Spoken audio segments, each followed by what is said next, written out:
Welcome to Free to Flourish Radio with me, Gemma Sands. This weekly podcast is designed to help you live a heart-led life. Tune in every Friday as we jam on living and leading with intention and topics such as natural living, conscious business, mindfulness, and spiritual growth. You can find more episodes over on gemmasands.co.uk and don't forget to subscribe on iTunes.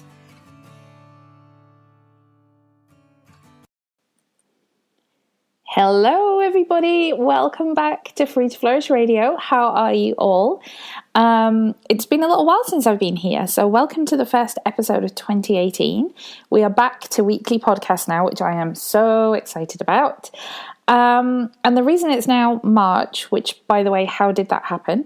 And I'm only just bringing you the first podcast of this year, is because I really wanted to take some time to think about how best to serve our community with this platform. I'm super grateful for every one of you that tunes in, all of the incredible comments that you leave, all of you who've subscribed on iTunes. And I really just wanted to, just work out exactly how to use this space to best serve all of you. So I'm really happy and excited about the vision that I've got for this space. I'm going to be back to weekly episodes every Friday. And this is really going to be a place and a community and a container for you to come and jam on creating life by your own design. So we're going to have topics like living with intention, spiritual growth, productivity and how to stay motivated, starting or growing your own conscious lifestyle business, living naturally, mindfulness. We're going to kind of cover that whole arena of topics. And I'm going to aim to keep episodes fairly short, so around about 30 minutes or even less. And I want them to be super actionable as well. So remember, just like most of the work that I do, it's all based on my own experience. So take what resonates for you and leave the rest. And if you do want more, you can find me over on Instagram as Gemma L. Sands, where I'm doing weekly Q&As on Instagram Live. So I've really been enjoying doing these. People have been submitting your questions. You can do that too. All about natural living, essential oils, running a conscious lifestyle business. Generally just anything that you're curious about, you can submit a question on, and then I hop on Instagram Live and answer them for you. So it's been really fun to do that, and I'll leave all the links below so that you can find the recordings of that and also submit a question for a future show. All right, let's do this. This week's episode.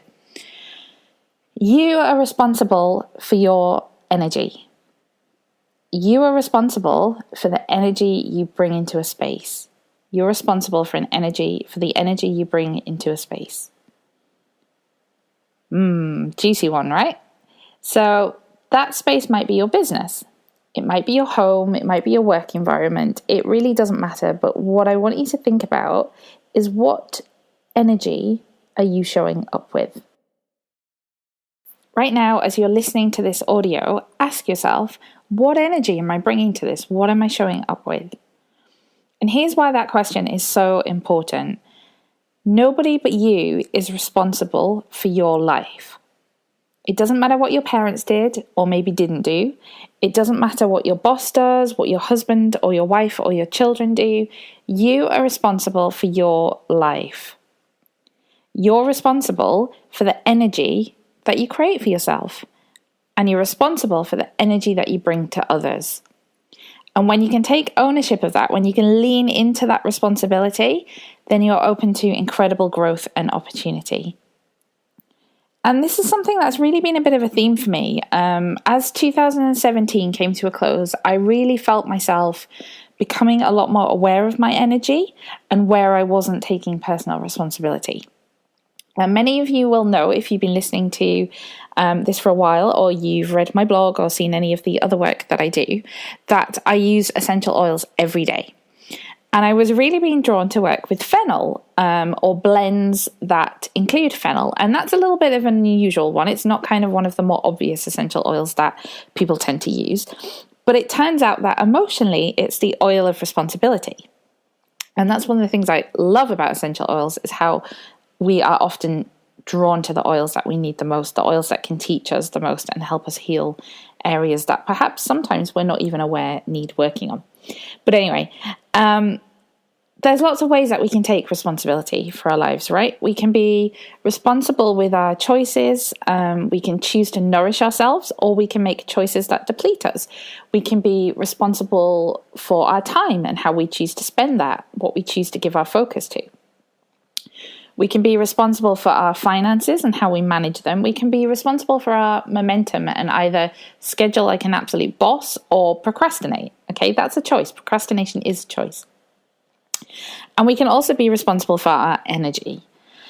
And this has really been quite eye-opening for me. But if you think about it, any time that we find ourselves angry or stressed or just upset about anything, we're allowing our energy to become toxic. And then we spread that energy out to everyone that we come in contact with, either in person, on the phone, on Facebook, Instagram, online, by email.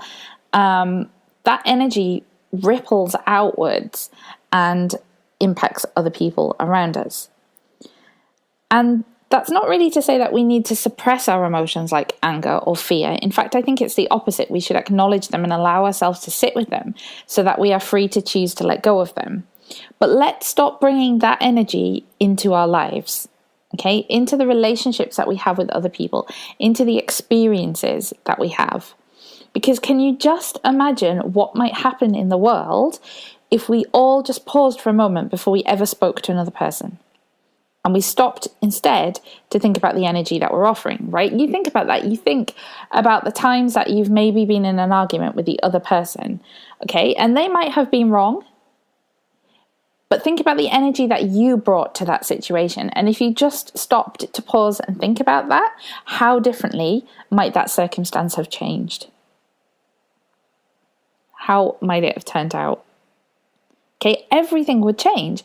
Everything would change if we were so much more aware of the energy that we were bringing into the space that we were occupying.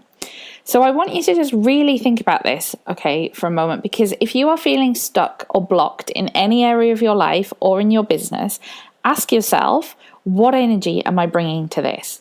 Okay, are you waking up and getting excited about the day ahead, or are you blindly stumbling out of bed wishing that you didn't have to go to work again? What energy are you bringing to that situation? Are you sitting down to work in your business feeling really high vibe, or are you begrudgingly opening your inbox, thinking, oh, I've got so many emails I need to reply to. I've got this blog post I need to write. I need to have a call with this person and it might be a bit awkward and I don't want to do it. What energy are you bringing?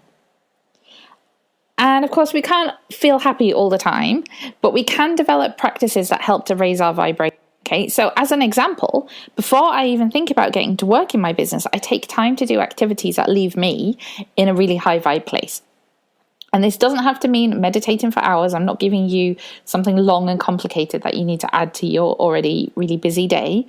You don't have to have a carefully crafted, incredibly long morning routine that includes meditation and exercise and a green smoothie. And, unless you want to, unless that is what gets you in a high vibe place. Okay, but it could be as simple as just putting a drop of a really high vibration essential oil, like a citrus oil, in the palm of your hands, and then taking a few deep breaths with your hands over your face, right? And it doesn't matter how busy we are, we all have time to breathe, right? Okay, there is not one person listening to this who could not take 10 seconds to take a few deep breaths.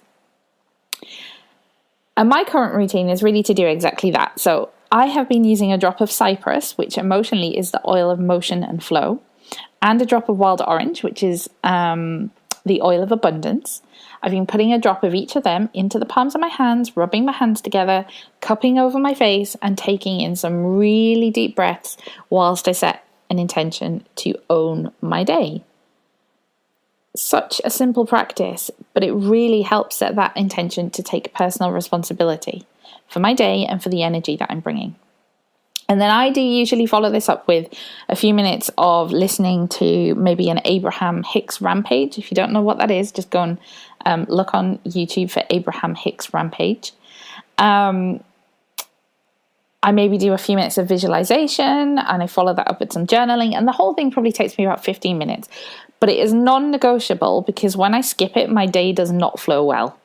It does not. go how I want it to go. I don't show up with the energy that I want to bring to my life. So you can see how just very simple little practices can really shift your energy in that moment. And, when you meet someone new, when we meet someone for the first time, it's not really what we are saying, the words that we are speaking. It's not even really how we look, right? We often hear that the first thing, in the first few seconds of meeting a new person, it's all about sort of your appearance and your posture. But actually, it's all about your energy. It's your energy that people notice first. And you think about that when you've met somebody new, think about the energy that they brought with them and what assumptions you make based on that. So what do you want your energy to be saying about you when you walk into a room? Okay, it's time to stop handing your power over to other people. Your boss doesn't get to dictate the energy you bring. Your husband doesn't get to dictate the energy you bring. Your wife, your partner, your child, your mother. Okay, if you're experiencing someone else's negative energy, you get to choose if you take that on. If you're in a conflict or an argument with someone, you get to choose what energy you bring. Okay, remember that your community are always watching. So what do you want them to see? Whether it's your children, your Instagram following, your customers, your work colleagues, you are the leader in your own life, and leadership is energetic. That is a message that has just been coming through for me month after month for the last maybe 3 or 4 months. So today I want you to ask yourself, what energy am I choosing to show up with today? What energy am I choosing to show up with today? And the choosing is really important because we always have a choice about the energy that we bring. So I'm going to leave you with that. Thank you so much for listening. Remember, if you enjoyed this or found value in this, please subscribe on iTunes, leave a review, share with friends. Let's keep getting the message out there. Your support means the world to me. As always, sending love, light, and gratitude your way. Until next week. Thanks for tuning in for this episode of Free to Flourish Radio. For full show notes, just head to gemmasands.co.uk. You can also find me on Instagram as Gemma L. Sands. Please subscribe on iTunes so that you don't miss an episode. Share with your friends, leave a comment, show some love. It really does mean the world.